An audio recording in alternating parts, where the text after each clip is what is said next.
येन तस्मै श्रीगुरुवे नमः। श्रीचैतन्यमनोभीष्टं स्थापितं येन भूतले स्वयं रूपकदा मह्यं ददाति स्वपदान्तिकम्।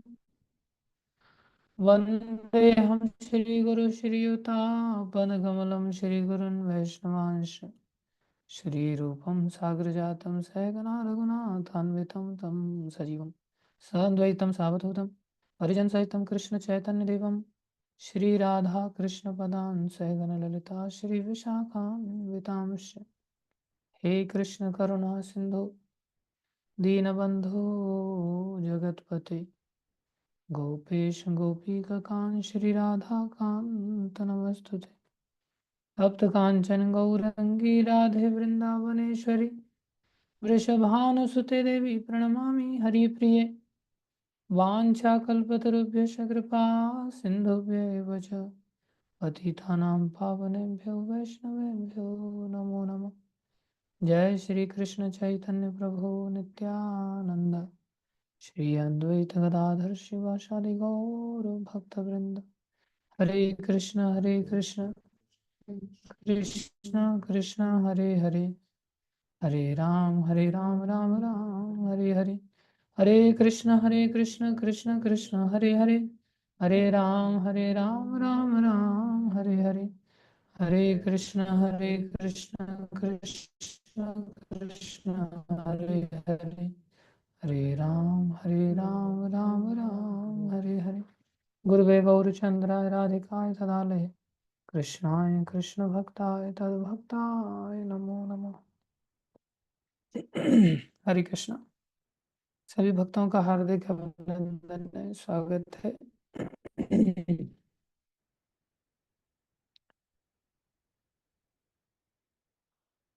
विशेष रूप से आज मैंने अभी थोड़ा सा मोहिनी माता के भी दर्शन किए थे। वो हमारी सीनियर गुरु बहन हैं, तो उनका भी मैं आशीर्वाद ग्रहण करूंगा। उनका भी हार्दिक अभिनंदन है। अमानी गिरधारी प्रभु का भी हार्दिक अभिनंदन है जो आज दर्शन दे रहे हैं।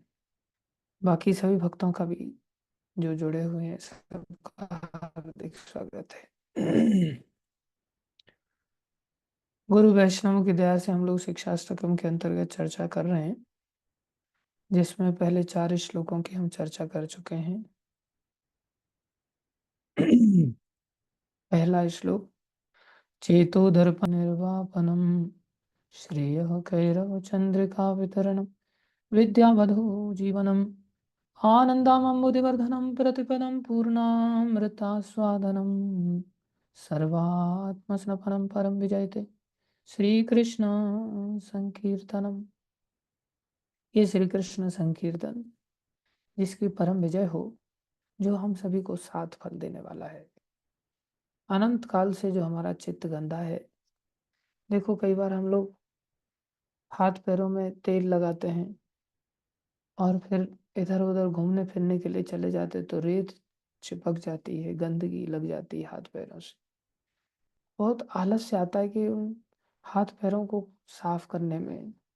कई बार ऐसा लगता है हाथ ना लगाएं पैर में, एक पैर से दूसरे पैर को साफ कर लें नल के नीचे ले जा करके, और फिर उससे कितना साफ होगा हम अनुमान लगा सकते हैं। झुकना पड़ता है, गर्म पानी करना पड़ता है, पैरों को घिसना पड़ता है, तब जाकर के कहीं पैर साफ होते हैं। साफ करना बहुत आफत एक का काम लगता है एक प्रकार से। अपने कपड़े भी खुद से धोना कितना आफत का काम लगता है। इसलिए लोगों ने वॉशिंग मशीन वगैरह इन्वेंशन करना पड़ा कि भाई इन लोगों से साफ सफाई से बहुत दूर रहने वाले लोग हैं। कल एक सज्जन मिले, तो बहुत बड़े अमीर परिवार के व्यक्ति थे। तो वो बता रहे थे कि हमारा पुराने घर में ही सब लोगों का ऊपर से नीचे तक सबके अपने अपने आसन थे। सब लोग सुबह सुबह ही 4 बजे बैठ जाते थे और दादी बाबा बैठ करके बीच में प्रवचन देते थे। और दादी ने सिखाया था कि किसी भी हालत में कपड़े सबने अपने आप में खुद से ही धोने हैं। बोले अगर कपड़े अगर आदमी खुद से नहीं धोता और ले जा करके कहीं पटक देता है, तो बोले वो घर घर नहीं रहता, वो धोबी घाट बन जाता है। आज के जीवन शैली को अगर देखा जाए तो प्राय हम सब धोबी बने हुए हैं, धोबी घाट बना करके जीवन जीते हैं।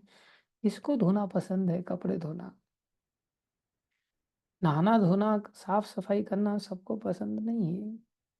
जब बाहर की साफ सफाई भी करना पसंद किसी व्यक्ति को नहीं, तो चित्त रूपी दर्पण को साफ करना क्या उसे दिखाई देगा कि चित्त भी गंदा है, मेरे को उसको भी साफ करना है? ये इस स्तर पर ले जा करके समझाना कि चित्त को साफ करो भाई, जो श्री कृष्ण संकीर्तन से हो जाएगा।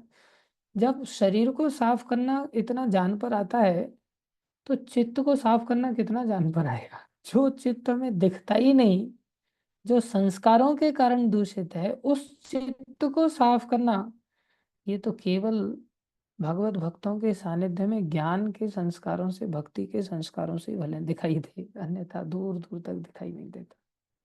और फिर इतना अटूट विश्वास हो जाना कि श्री कृष्ण संकीर्तन वो उपाय है जिससे मेरा चित्त साफ हो सकता है, अनेक जन्मों का चित्त इस जन्म में साफ हो सकता है। अब इस जन्म में भी तो समय लगेगा ना, ऐसा तो है नहीं कि चुटकी बजाने से साफ हो जाए। जैसे मीराबाई, हाँ, शबरी माता गाती हैं, उनकी जब भगवान से मुलाकात हुई तो उनकी हजारों वर्ष की आयु हो चुकी थी। भगवान राम की इतनी आयु नहीं थी, लेकिन वो कितने वर्षों से, हजारों वर्षों से भगवान की प्रार्थना कर रही थी। रामा रामा रटते रटते बीती रे उमरिया, रामा रामा रटते रटते बीती रे उमरिया, रघुकुल नंदन कब आओगे, रघुकुल नंदन कब आओगे, या दासी की कुटिया, या दासी की कुटिया, रामा रामा रटते रटते। हमको क्या लगता है, 1 साल बीत गया अभी तक चित्त साफ नहीं हुआ है, पता नहीं आगे होगा कि नहीं होगा। 1 साल रटते रटते बोले निकल गया, अब छोड़ दी माला करना ही। कभी कभार हो जाती है, बोले पहले करते थे अब नहीं करते। मुस्कुरा करके ऐसी भद्दी स्माइल देख करके व्यक्त कर देंगे, हाँ प्रभु जी पहले करते थे अब सब बंद हो गया है। तो समझ में आना ही कितना कठिन है, लेकिन चैतन्य महाप्रभु कृपा करके सीधी बात समझा रहे हैं कि श्री कृष्ण संकीर्तन एक नहीं, दो नहीं, तीन नहीं, चार नहीं, पांच नहीं, छह नहीं, 7 फल देने वाला। सबसे पहला फल चित्त रूपी दर्पण को साफ करने वाला।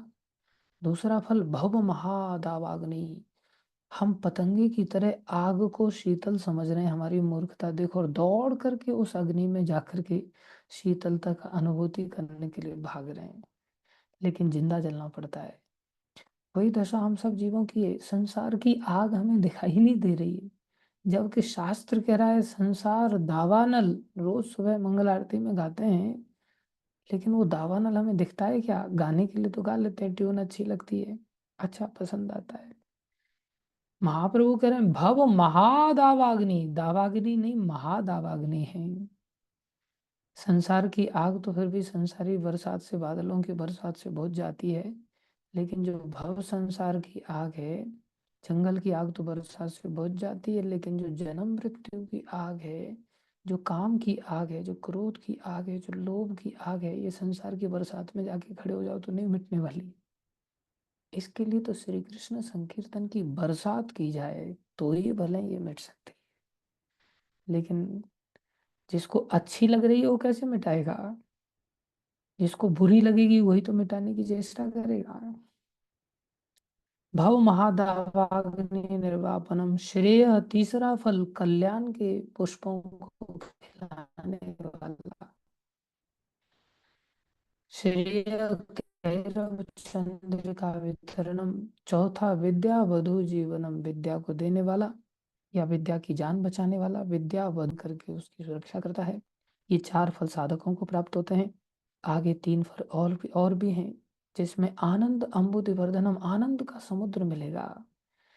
आज हमको छींट में हम गुजारा कर रहे हैं, समुद्र नहीं, बूंद भी नहीं, बूंद की छींट हमें मिली हुई है, उसी में हम डूबे हुए हैं, हमको वही अच्छा लगता है। आनंद का समुद्र, पूर्ण अमृत जो संसार में हमें दिखाई दे रहा है, ये मिल जाएगा तो पूर्ण हो जाएगा जीवन, ये मिल जाएगी तो पूर्ण हो जाएगा जीवन।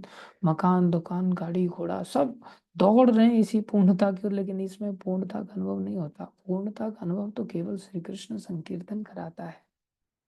इसलिए पूर्ण अमृत आस्वादनम सर्व आत्म स्नपनम, सबको संतुष्ट करने वाला, इस प्रकार से सात फल देने वाला है, जिसकी बहुत विस्तार से 30-35 लेक्चर्स में चर्चा कर चुके हैं। लेकिन जस्ट रिवीजन के लिए इतना महत्वपूर्ण विषय है कि इस पर जितना बोलूं उतना ही कम है। हम बार बार इसकी चर्चा करते हैं। दूसरा श्लोक चैतन्य महाप्रभु ने कहा, नाम नामकारी बहुता निज सर्वशक्ति। बोले पहला श्लोक सर्वश्रेष्ठ साधन, दूसरा श्लोक सर्वसुलभ साधन, सार्वकालिक, सार्वभौमिक, सार्वजनिक रूप से चैतन्य महाप्रभु ने समझाया कि हरि नाम उपलब्ध है। कैसा हरि नाम? जिसमें भगवान ने अपनी सारी शक्तियां अर्पित कर दी हैं। नाम नामकारी बहुधा निज सर्व शक्ति तत्र अर्पिता, सारी शक्तियां अर्पित कर दी हैं। नियमित स्मरण न काल, और कोई नियम कानून भी नहीं रखा। लेकिन मेरा दुर्भाग्य एतादृशी तव कृपा भगवन ममापि दुर्दैवमी दृश्य में हाजनी नानुराग, आपने इतनी सरलता से अपनी प्राप्ति को बना दिया, लेकिन फिर भी मेरा इसमें अनुराग नहीं हो पाया। दुर्दैव क्या है? 10 प्रकार के जो नाम अपराध थे उसकी भी हम विस्तार से चर्चा कर चुके हैं। और कोई दुर्भाग्य नहीं है, और कोई कीमत नहीं है। कीमत यही है कि हम अपराध ना करें बस। अपराध करने से हम इससे वंचित हो जाएंगे, इसके फल हमें नहीं मिलेंगे। तीसरा श्लोक में पद्धति बताई, अपराधों से कैसे बचा जा सकता है।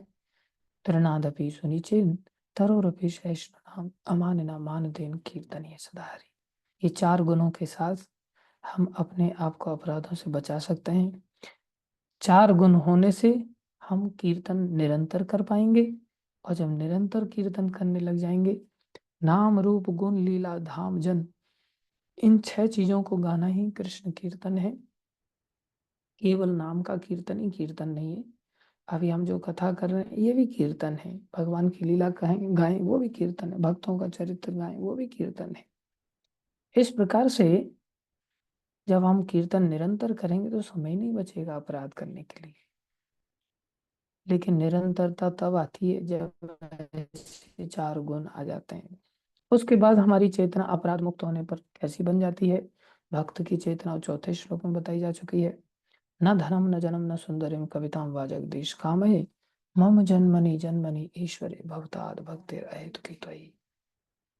हे कृष्ण, मुझे न धन चाहिए, न जन चाहिए, न सुंदरिम कविताम, अर्थात संसार की सो कॉल्ड एजुकेशन भी नहीं चाहिए। क्या चाहिए भैया तुमको फिर? बोले अहेतुकी भक्ति बस। जन्म पर्यंत, जन्म भी हो मैं उसको उसको डरता नहीं हूँ, केवल मुझे आपकी अहेतुकी भक्ति चाहिए। इसके बाद हम 5वें श्लोक में प्रवेश कर चुके हैं कि हमारी, ये तो हरि नाम की महिमा का 4 सीढ़ी दर सीढ़ी भगवान ने वर्णन किया। पहले श्लोक में सर्वश्रेष्ठ साधन के रूप में बताया हरि नाम को, क्योंकि 7 फल देता है। दूसरे श्लोक में ये सर्व सुलभ बताया, फोकट में हमें उपलब्ध है। ये दूसरे श्लोक में बताया क्यों। एक तो फोकट में उपलब्ध है, ऊपर से इतना शक्तिशाली है कि सारी भगवान की शक्तियां उसके अंदर डाली गई हैं। चौथे श्लोक में जैसे ही हमारे अपराध मुक्त हो जाएंगे तो हमारी चेतना कैसी बन जाएगी, ऐसा हरि नाम जपने वाले व्यक्ति की उसके गुण बताए कि उसके जीवन में न धन की आकांक्षा होगी, न अनुयायियों की आकांक्षा होगी। यश, पूजा, लाभ, प्रतिष्ठा, आशा, ये सारी आशाएं खत्म हो जाएंगी। और उसके अंदर संसारी सो कॉल पढ़ाई लिखाई के प्रति भी वो विद्वान बनना ऐसा नहीं चाहेगा, संसार में अपनी धाक जमाना नहीं चाहेगा। क्या चाहेगा? केवल भक्ति, केवल भक्ति, केवल भक्ति। भक्ति के अतिरिक्त और कुछ नहीं चाहेगा वो।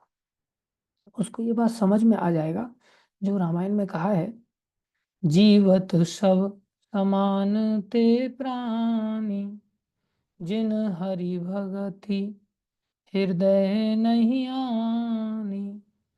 क्या कह रहे हैं तुलसीदास जी? बोले जीवत सब समान ते प्राणी, बोले वो व्यक्ति तो मुर्दा है जिसके जीवन में हरि भक्ति जिसके हृदय में नहीं आई।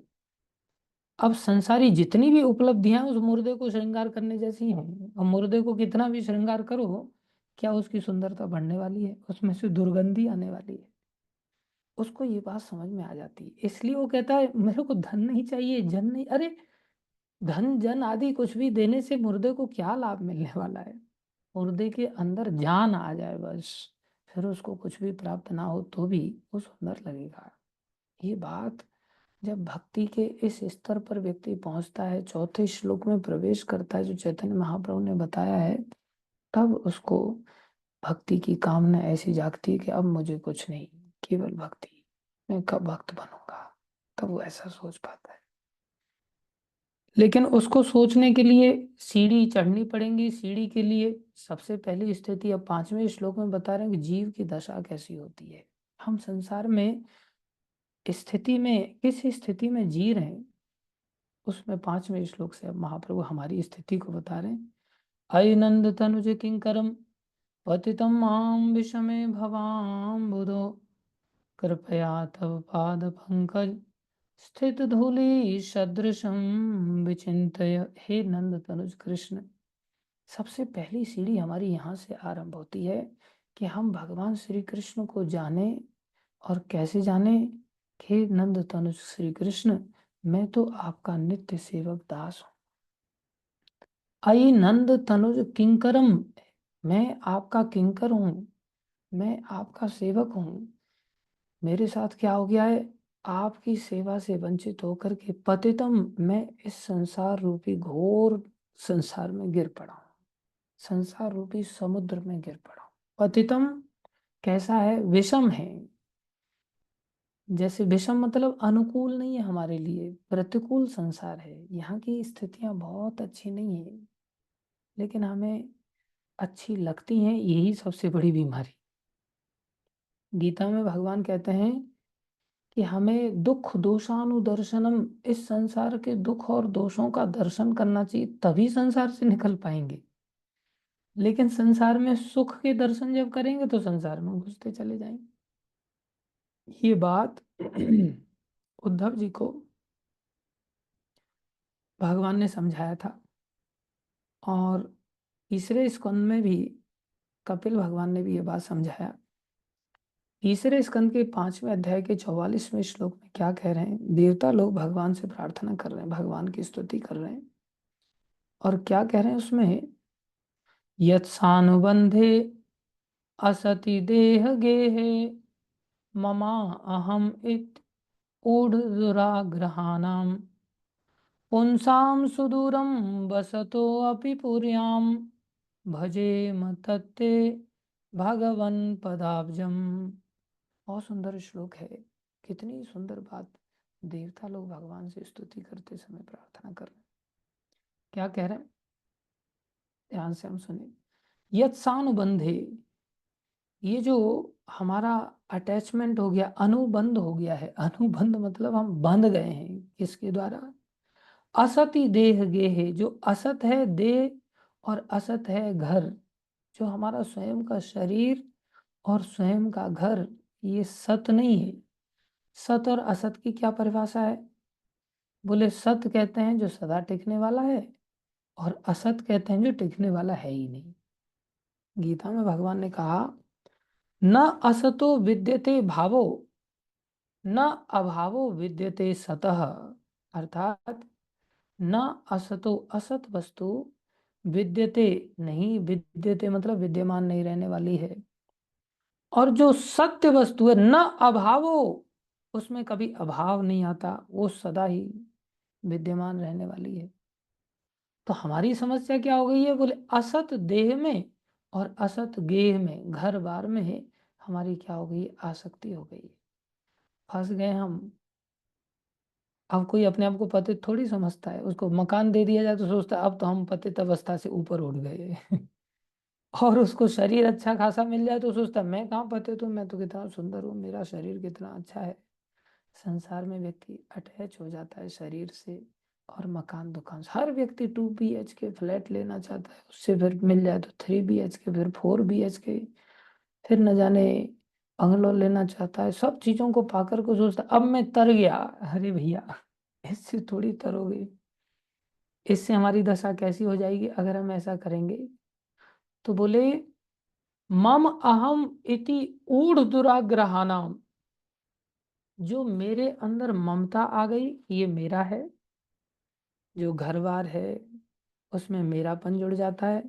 और मम अहम, अहम मतलब स्वयं में, हाँ स्वयं में मैं ये हूँ, ये भूल जाता है कि मैं अयि नंद तनुज किंकरम पतितम विषमे भवाम्बुदो कृपया तव पाद पंकज। मैं आपके चरणों के, जो चरण कैसे हैं, पंकज कमल रूपी चरण हैं, उनके चरणों की धूल के सदृश हूँ। उनके चरणों की, आपके चरणों की धूल हूँ, लेकिन मुझसे हम भूल जाते हैं और अपने आप को संसार में फिर अलग मान करके चलने लग जाते हैं। फिर क्या होता है इससे? और ये कैसा बोले, डीठ हमारा दुराग्रह है। दुराग्रह मतलब बुरा आग्रह है, जिसे हम छोड़ना नहीं चाहते। जैसे हमको लगता है ना, जैसे पांडवों की घटना महाराज सुनाते हैं ना कई बार, कि अर्जुन गया था और दुर्योधन भी गया था, युद्ध की जब ठहर गई थी, तो अर्जुन ने दुराग्रह नहीं किया। अर्जुन तो कहते हैं कृष्ण मेरे को केवल आप चाहिए। ऑफर मिल रहा है वहां नारायणी सेना का, लेकिन उन्होंने कोई दुराग्रह, किसी चीज का आग्रह नहीं। वो जानते हैं मेरे तो केवल कृष्ण है। और इधर दुर्योधन क्या कर रहा है? दुर्योधन को भगवान समझाने के लिए भी गए, उस समय भी उसने क्या किया? बोले 5 गांव, सुई की नोक के ऊपर जितनी भूमि आती है उतनी भी मैं नहीं दूंगा, उतनी भी मैं नहीं दूंगा। अब हम लोग भी, कितना ममता है उसकी, सब संपत्ति को घेर के बैठा हुआ है। ऐसी ही ममता हम लोगों के अंदर भी है। ऐसा नहीं सोचना चाहिए कि हम छोड़ करके बैठे हुए हैं सब कुछ।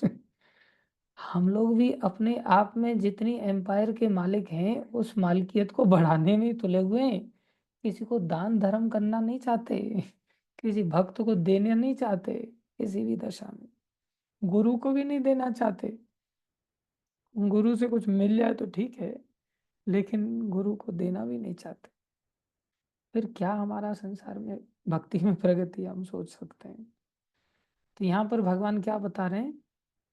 हमारा ढीठता है। जैसे अर्जुन, जैसे दुर्योधन ढीठ था, सब लोग समझा रहे हैं, कुछ समझ में नहीं आ रहा है। इसी तरह से यहाँ भगवान हमारी दशा को वर्णन कर रहे हैं। मम अहम इति ऊढ़ दुराग्रहानाम, इससे क्या हो जाता है फिर? पुंसाम सुदूरम, उस व्यक्ति के लिए, पुंसाम उस व्यक्ति के लिए, सुदूरम भगवान बहुत दूर चले जाते हैं। वो भगवान का कभी अनुभव नहीं कर सकता। क्यों नहीं कर पाता? जबकि क्या कह रहे हैं? वसतो अपि पुर्याम, भगवान उसी के शरीर में बैठे हुए हैं।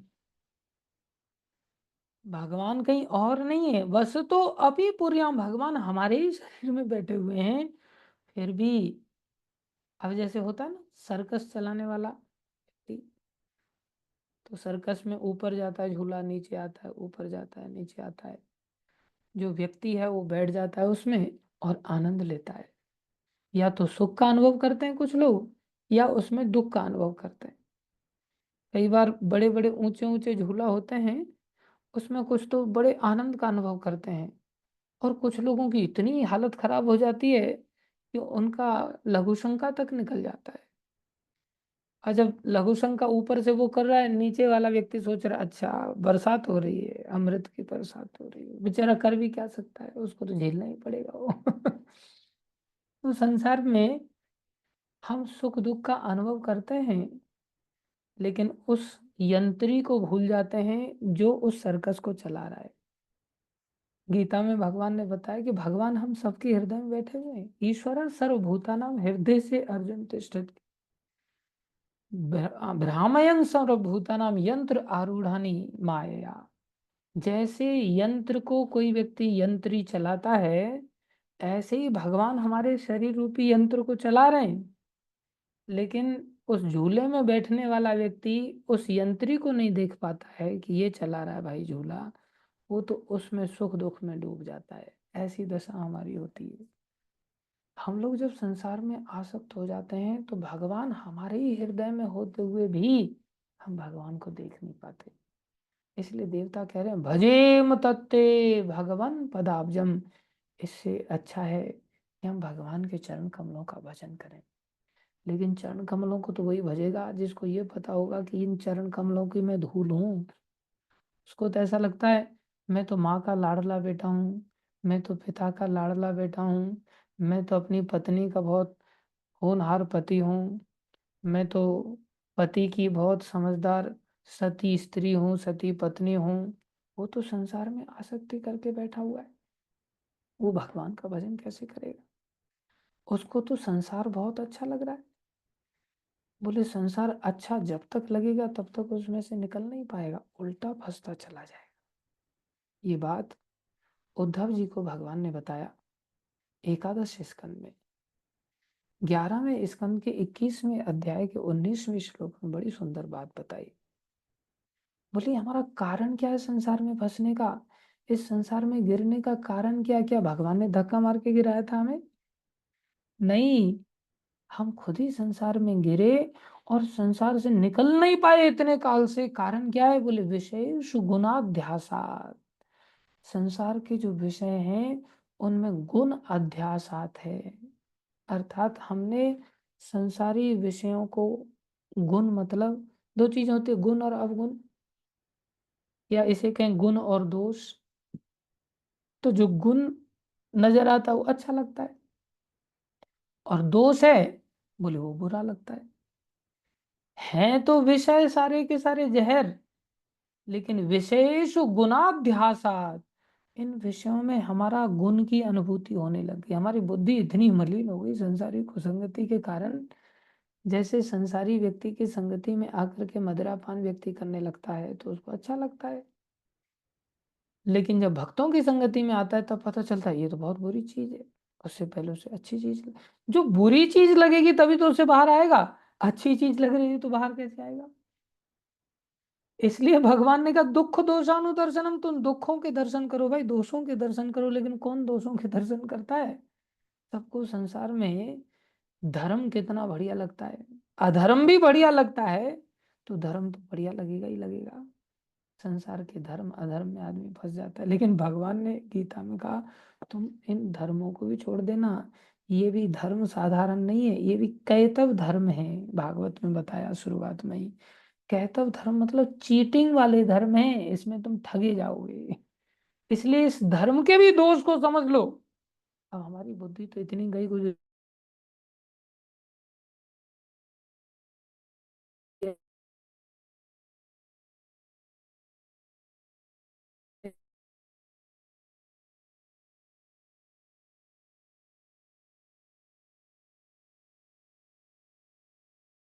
हरे कृष्ण। क्षमा चाहते हैं, हमारे हाथ में नहीं था। इंटरनेट की समस्या है जो,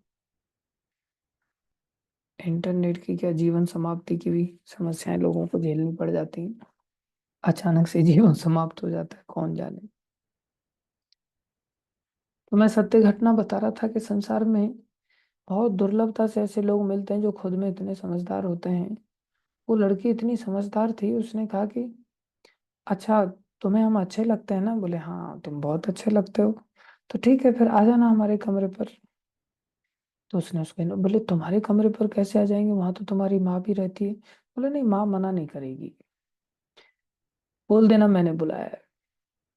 कई बार होती हैं ऐसी लड़कियां भी जो माता पिता का इतना भरोसा जीत लेती हैं, जिसमें कि माता पिता को इतना विश्वास होता है कि कुछ भी हो जाए लेकिन हमारी लड़की ऐसा कुछ गलत कार्य नहीं करेगी। ऐसी माताएं बहुत दुर्लभ पाई जाती हैं। आप लोग भी ऐसे होंगे ऐसी मैं अपेक्षा कर सकता हूँ। बहुत सारी माताएं जुड़ते हैं, ऐसा हमें होना चाहिए कि माता पिता का हम इतना विश्वास जीत पाए। तो वो लड़का चला गया, बड़ा खुशी खुशी में गया, लेकिन वो लड़की उसको आकर्षण की महिमा समझाना चाहती थी कि तुम जिस शरीर से आकर्षित हो इसके अंदर तुम्हें जो गुण दिखाई दे रहे हैं, कितनी सुंदर आंख दिख रही है, कित कमल जैसी। माताएं कई बार आंख कमल जैसी ना भी हो तो भी उसे काजल यहाँ दूर दूर तक लगा लगा करके कमल जैसी, पंखुड़ी जैसी जबरदस्ती बना लेते हैं आर्टिफिशियल रास्ते से। ऐसे ही बोले कितनी ऊंची नाक है, कितने अच्छे होठ हैं, कितना सब शरीर की कितनी सुंदर संरचना है। तो जब गुण दिखाई देते हैं तो लड़का आकर्षित हो गया, चला गया वो। चला गया तो नीचे माँ बैठी हुई थी। बोले वो लड़की किधर है आपकी? बोले ऊपर है बेटा, चले जाओ।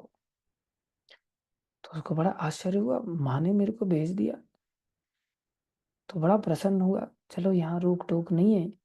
इसने पूछा भी नहीं, टोका भी नहीं, उल्टा बता दिया कि लड़की है किधर, ऊपर है। ऐसी माएँ कहाँ मिले? जो भोगी व्यक्ति है वो तो ऐसी माएँ ढूंढेगा कि ऐसी माएँ मिल जाएं तो बहुत बढ़िया, किसी के घर में भी घुस जाएं। लेकिन उसने क्या किया, उस लड़के ने एक औषधि आती है आयुर्वेद में, उसको कहते हैं जमाल घोटा। वो जमाल घोटा लेने से क्या हो जाता है ना, शरीर में दस्त लग जाते हैं, पेट खराब हो जाता है। तो उस लड़की ने क्या किया, उससे मिलने से पहले जमाल घोटा खा लिया। और वो इतना पेट खराब कर देता है कि आप बाथरूम तक नहीं जा सकते। उस समय अटैच टॉयलेट बाथरूम की सुविधा वगैरह नहीं हुआ करती थी। तो इतना पेट खराब हुआ कि उसने कमरे में ही चारों तरफ गंदगी कर रखी है। दरवाजे से लेकर के जहां वो बिस्तर लगा करके बैठी है, जगह जगह पर 2 नंबर किया हुआ है उसने। 2 नंबर समझते हैं आप लोग? हर जगह पर टट्टियां करके रखी हुई है उसने। और इतनी पेट खराब हो जाता है तो उसकी दुर्गंधी अलग होती है। आप सब लोग थोड़ा सा ऑकवर्ड फील कर रहे हैं, लेकिन सत्य घटना बता रहा हूँ। अब तो वो जैसे ही दरवाजे में पहुंचा, धड़ाक से दरवाजा खोला तो एकदम अगरबत्ती की सुगंध की अपेक्षा कर रहा था वो। कई बार लोग इस प्रकार से इत्र वगैरह छिड़क करके स्वागत करते हैं एक दूसरे का। ये बात मेरे पिताजी ने मेरे को बताई थी। पिताजी बोले जब हम पहली बार ससुराल में गए थे तो तुम्हारे नाना जी ने इतना सुंदर रूम मेरे को दिया था। बोले चारों तरफ उसमें इत्र की सुगंध। बोले पहली बार मैंने ऐसा सुगंध देखा था वहां पर। इतना सुंदर उन्होंने कमरा सजा करके मेरे लिए रखा था जब पहली बार ससुराल में गए थे।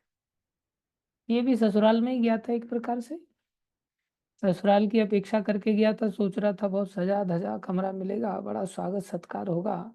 लेकिन यहाँ तो स्वागत किसी और ही सुगंध से हो रहा था। एकदम से उसको नाक मुंह से कोड़ना पड़ गया, ये क्या है। और अलग अलग, मतलब अलग अलग शेप में वहाँ स्वागत की जो थालियां लगी हुई थी, एक प्रकार से कदम कदम पर गेट से लेकर के उसके वहीं तक सीधा बिस्तर तक सब गंदगी गंदगी, अलग अलग वैरायटी में। पेट खराब हो गया था ना। डिजाइने बन डिजाइने बन गई, छींटे पड़े हुए थे दीवारों पर, एक प्रकार से अलग ही पेंट हो गया था। अब वो बेचारा, अरे ये क्या है? बोले कुछ नहीं कुछ नहीं, आ जाओ आ जाओ, इधर आ जाओ। देखना थोड़ा संभल करके आना, थोड़ा बचा बचा करके आना अपने आप को, तुम्हें हो सकता है पैर पैर केक पे कट ना जाए कहीं, इसलिए बचा बचा करके आना अपने आप को।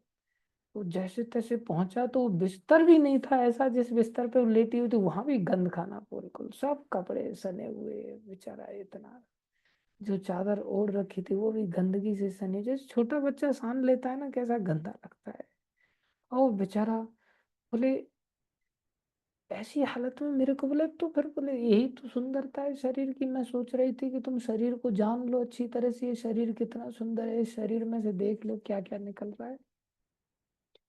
कुछ लोग इसको तरीके से बताते हैं इस घटना को, कि उसने पात्रों में भर लिया था और फिर उसके ऊपर ढक्कन लगे हुए थे। अरे पात्रों में भरने की सामर्थ्य किसके अंदर होती है इन सब चीजों को? कोई पात्रों में नहीं भर सकता। लेकिन ये कुछ ज्यादा ही ऐसा सीने कुछ ऐसा हो जाता है, तो इसलिए थोड़ा सोफिस्टिकेटेड वे में ऐसे बताना पड़ता है कि उसने पात्र में भर लिया था और फिर उससे मिला। वो बेचारी दुबली पतली हो गई थी, इतना उसका शरीर का डिहाइड्रेशन हुआ, फिर उसको एक एक ढक्कन खोल खोल के दिखाया, बोले यही शरीर है। नहीं, ये घटना तो वास्तव में इस प्रकार से घटित हुई थी, वृंदावन की घटना है। अब तो उसको एकदम से भाग गया बेचारा, दोबारा कभी पलट करके आया ही नहीं।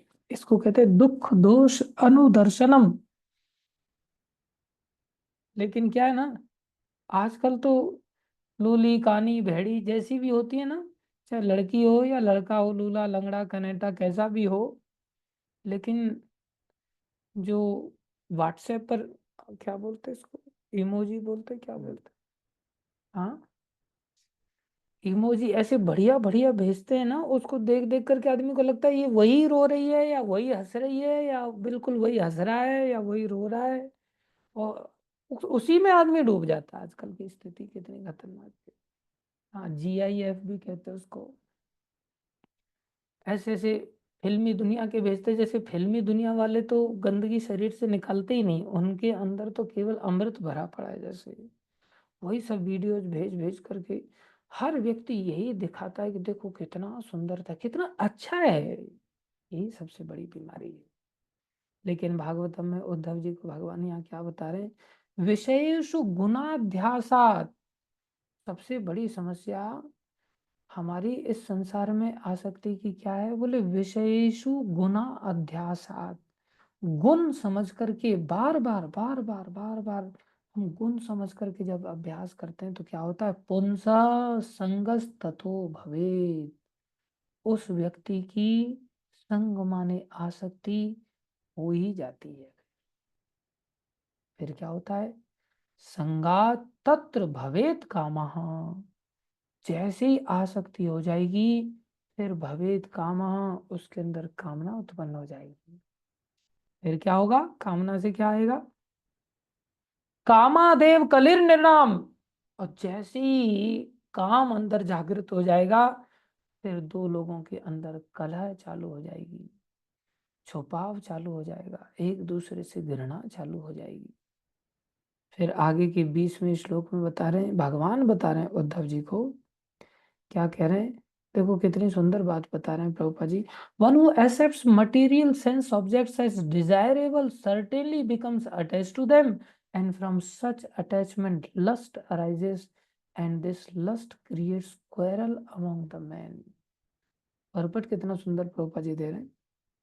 The actual goal of life should not be material sense gratification, for it is the basis of conflict in human society। ये कॉन्फ्लिक्ट का कारण ही है। Although the Vedic literature sometimes sanctions sense gratification, the ultimate purpose of the Vedas is renunciation। देखो कितनी बड़ी बात है, स्पष्टता के साथ प्रभुपाद जी बता रहे हैं। शास्त्र इंद्रिय तृप्ति के बारे में बताता है, लेकिन उसका उद्देश्य इंद्रिय तृप्ति में लगाना नहीं है भैया। उसका उद्देश्य है, purpose of the Vedas is renunciation. शास्त्र का उद्देश्य है कि हम वैराग्य लेना सीखें। नहीं लेंगे तो क्या होगा। Since Vedic culture cannot possibly recommended anything that disturbs human life, a lusty person is easily agreed and becomes inimical to anyone frustrating his lusty desires. Since his sex desire can never be satisfied, the lusty person ultimately becomes frustrated with his own sex partner, and thus a love-hate relationship develops. A lusty person considers himself to be the enjoyer of God's creation and is therefore full of pride and false prestige. The lusty, proud person will not be attracted to the process of humble submission at the lotus feet of the bona fide spiritual master. Attraction to illicit sex is thus the direct enemy of Krishna consciousness, which depends upon humble submission to the representative of the Supreme Lord. Lord Krishna also states in the Bhagavad Gita that the desire for illicit sex is the all devouring sinful enemy of this world.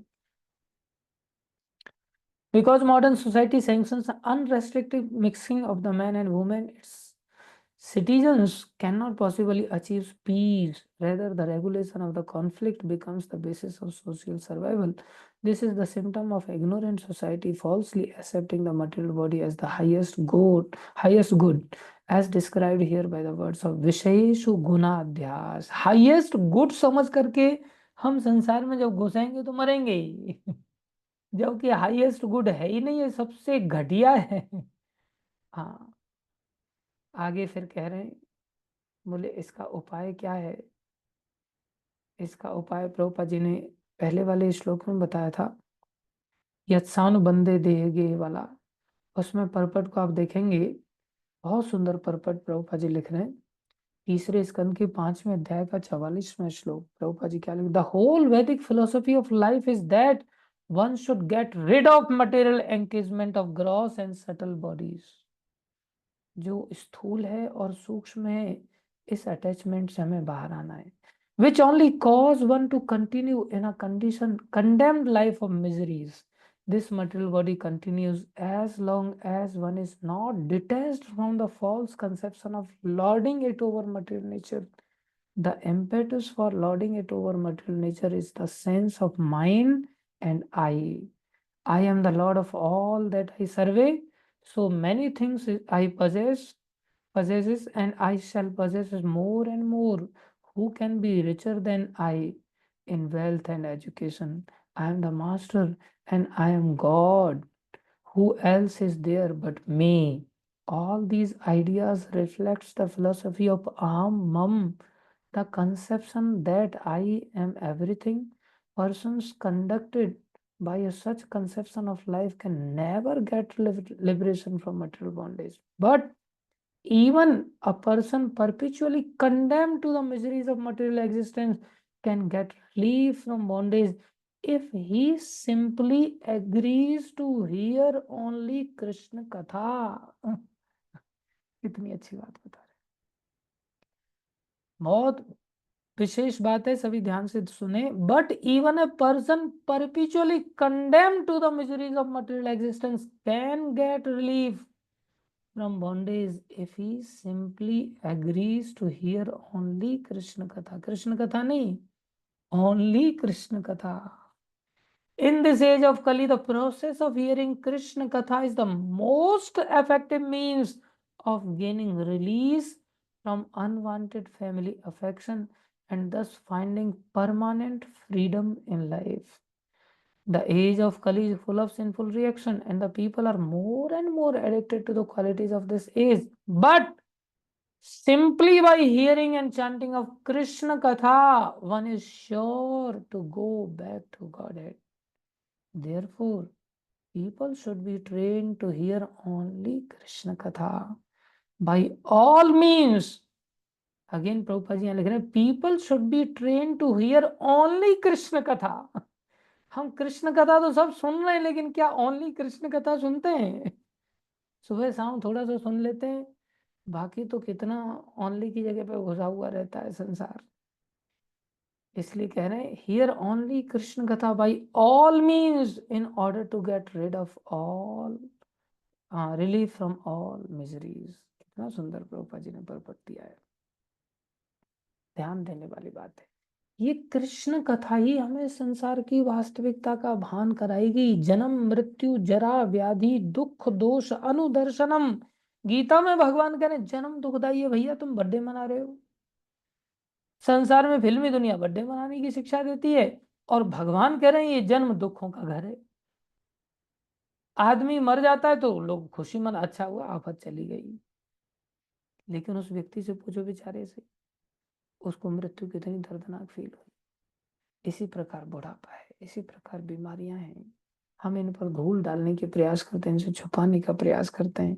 संसार को हम समझ नहीं पाते। संसार को भगवान भागवत के माध्यम से, गीता के माध्यम से और चैतन्य महाप्रभु बहुत सार रूप में इस श्लोक के माध्यम से समझा रहे हैं कि भाई हम पतित हो चुके हैं इस संसार में, गिर चुके हैं इस संसार में। ये संसार हमारे लिए एंजॉयबल कैसे हो सकता है? ये संसार हमारे लिए भोग वस्तु कैसे बन सकता है? इस संसार में हमारे लिए कुछ भी अच्छा कैसे हो सकता है? कुछ भी अच्छा नहीं है संसार में। हमें इस संसार से बाहर निकलना ही पड़ेगा, और ये एक बार नहीं, बार बार सुनना पड़ेगा। लेकिन आसक्ति ने हमारी चेतना को इतना शून्य बना दिया है कि हम लोग प्राय मुर्दे बन चुके हैं। एक व्यक्ति, उसने अपने मित्र को इतनी मदिरा पिलाया, इतना दारू पिला दिया, वो बेचारा बेहोश हो गया दारू पीकर। और फिर क्या किया, उसको ले जाकर के रोड पर डाल दिया। और ट्रक आया और उसके सिर को बिल्कुल चिथड़े-चिथड़े कर दिए, चिपका करके सिर को चला गया, मर गया बेचारा। वही हालत तो हमारी। हम लोग प्रायः चेतनाहीन हो चुके हैं। काम ने, क्रोध ने, लोभ ने, इन सब चीजों ने हमारी चेतना को इतना हरण कर लिया है, इतना संसार हमें अच्छा लग रहा है कि हमारी चेतना हरण हो गई और हम बिल्कुल मुर्दे बन गए आध्यात्मिक रूप से। और हमें कोई भी व्यक्ति कहीं भी भटक दे रहा है और हमें माया जन्म मृत्यु की जरा व्याधि के चक्कर में फेंक दे रही है, पीस दे रही है। मुर्दे व्यक्ति को, अनकॉन्शियस व्यक्ति में और मुर्दे में कोई ज्यादा अंतर नहीं है। आज हरि कथा को लेकर के देखा जाए तो क्या हम इतने कॉन्शियस हैं? क्या चैतन्य महाप्रभु के इन उपदेशों को लेकर के, इन श्लोकों को लेकर के इतने कॉन्शियस हैं? नहीं है। हम सब आसक्त हो गए, इतना मदिरा पान किया है हमने। किस चीज का? अहंकार का। अहमता, ममता, ये भयानक मदिरा है और हमें मूर्छित कर दिया है। हम मरणासन्न स्थिति को प्राप्त हो गए, लेकिन हमें सेंस नहीं। इसलिए महाप्रभु हमारी इस दशा को बता रहे हैं, भाई तुम संसार की इस हकीकत को जान करके गुणाध्यास मत करना, दोष अध्यास करो। हर जगह पर दोष देखने का प्रयास करो। वो आदत हमारे अंदर है, ऐसी बात नहीं हम दोष नहीं देखते।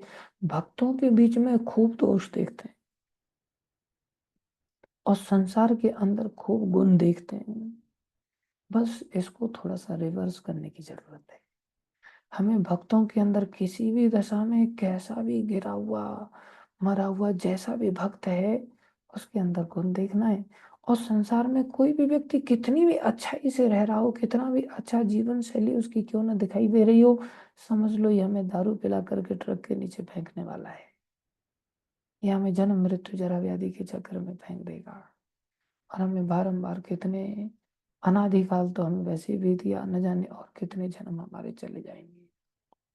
इसलिए आचार्य हमें इस कृष्ण कथा का अवसर देते हैं। महाप्रभु ने हमें इन 8 श्लोकों के माध्यम से बहुत शॉर्ट में इस चीज को सीखने का मौका दिया है कि हम जान लें कि हम श्री कृष्ण के चरणों की धूल हैं बस।